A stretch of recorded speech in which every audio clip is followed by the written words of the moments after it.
something to dance about, actually, because we're talking New York City's second quarter report. It's out, and here to tell us what's going on in this very unique real estate market is Darius Solomon. He is, of course, the associate broker for Prudential Douglas Elliman, who joins us here to talk about the market every week. And we're talking about Manhattan in this quarterly report, and we're talking good stuff. Definitely some changes. Wow.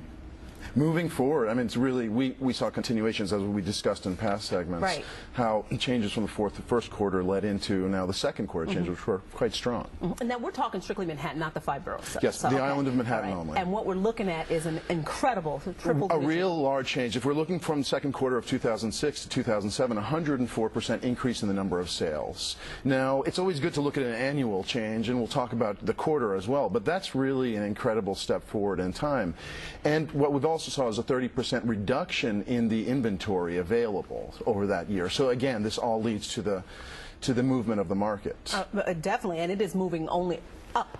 You're even talking about with regard to the number of I'm sorry, Darius, I just bit my tongue because that 104% really got me. I know, it's quite a change. The number of sales up and the inventory dropping, and you're not getting those discounted rates. No, what we're really seeing again is a continuation of moving of people out there in the market. Negotiability itself has gone down somewhat from last year, looking at 3%. When we say negotiability, is the amount of space you have from a price down to about 2%.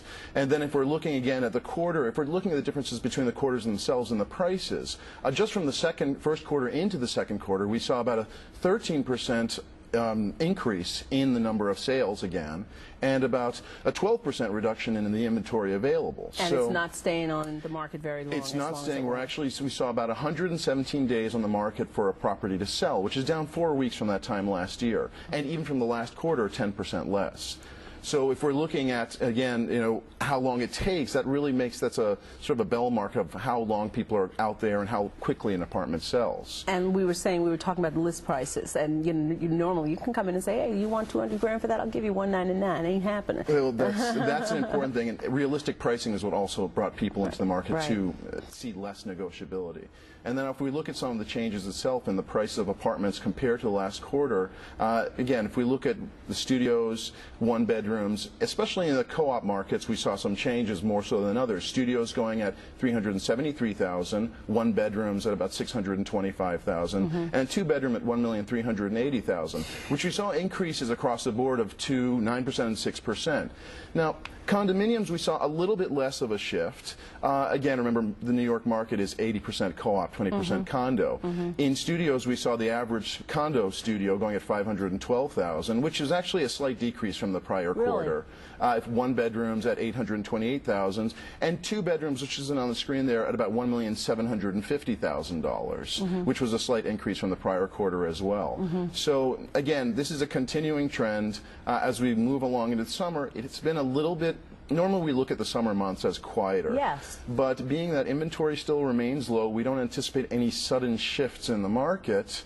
Interest rates, although we saw some back and forth, have remained fairly low, and people are out there interested in looking. So if your inventory is low, you come across something, should we be looking to buy now? You should definitely always consider, if you're looking for the long term, and you look at your monthly budget, you'd be surprising how close renting versus buying can be, especially in a co-op purchase. With condominiums, a little bit different, but it's well worth getting out there, especially if you're looking to purchase in the long term, to consider the differences between how much it'll cost you to own versus rent. And if you have enough left to buy a $200,000 parking space, it's a bonus, right? Hey, yeah, and it's surprising. You know what? Well, if you can get a spot, you can always just put your car instead of putting quarters in the meter. Why not? All right, Darius. Darius Solomon, always a pleasure to have you. Thank you so much.